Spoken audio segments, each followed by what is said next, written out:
ओम नमः शिवाय। आज हम आपको सुनाने जा रहे हैं महाशिव पुराण का श्रीरुद्र संहिता का 10वां अध्याय, जो है श्रीहरि को सृष्टि की रक्षा का भार एवं त्रिदेव को आयुर्बल देना। परमेश्वर शिव बोले, हे उत्तम व्रत का पालन करने वाले विष्णु, तुम सर्वदा सब लोकों में पूजनीय और मान्य होगे।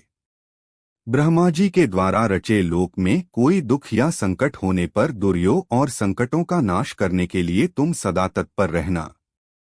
तुम अनेकों अवतार ग्रहण कर जीवों का कल्याण कर अपनी कीर्ति का विस्तार करोगे। मैं तुम्हारे कार्यों में तुम्हारी सहायता करूंगा और तुम्हारे शत्रुओं का नाश करूंगा। तुम में और रुद्र में कोई अंतर नहीं है, तुम एक दूसरे के पूरक हो।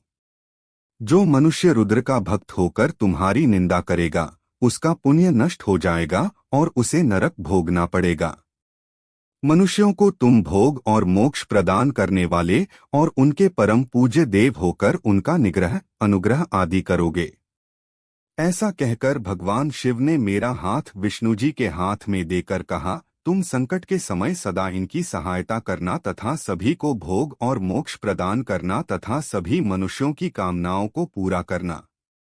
तुम्हारी शरण में आने वाले मनुष्य को मेरा आश्रय भी मिलेगा तथा हम में भेद करने वाला मनुष्य नरक में जाएगा। ब्रह्मा जी कहते हैं, देवर्षि नारद, भगवान शिव का यह वचन सुनकर मैंने और भगवान विष्णु ने महादेव जी को प्रणाम कर धीरे से कहा, हे करुणानिधि भगवान शंकर, मैं आपकी आज्ञा मानकर सब कार्य करूंगा। मेरा जो भक्त आपकी निंदा करे उसे आप नरक प्रदान करें। आपका भक्त मुझे अत्यंत प्रिय है। महादेव जी बोले, अब ब्रह्मा, विष्णु और रुद्र के आयुर्बल को सुनो। 4000 युग का ब्रह्मा का एक दिन होता है और 4000 युग की एक रात होती है। 30 दिन का एक महीना और 12 महीनों का एक वर्ष होता है। इस प्रकार के वर्ष प्रमाण से ब्रह्मा की 100 वर्ष की आयु होती है और ब्रह्मा का एक वर्ष विष्णु का एक दिन होता है। वह भी इसी प्रकार से 100 वर्ष जिएंगे तथा विष्णु का एक वर्ष रुद्र के एक दिन के बराबर होता है और वह भी इसी क्रम से 100 वर्ष तक स्थित रहेंगे।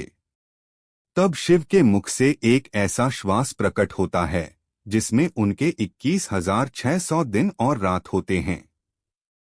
उनके 6 बार सांस अंदर लेने और छोड़ने का एक पल और 8 घड़ी और 60 घड़ी का एक दिन होता है। उनके सांसों की कोई संख्या नहीं है, इसलिए वे अक्षय हैं। अतः तुम मेरी आज्ञा से सृष्टि का निर्माण करो। उनके वचनों को सुनकर विष्णु जी ने उन्हें प्रणाम करते हुए कहा कि आपकी आज्ञा मेरे लिए शिरोधार्य है। यह सुनकर भगवान शिव ने उन्हें आशीर्वाद दिया और अंतर्धान हो गए। उसी समय से लिंग पूजा आरंभ हो गई।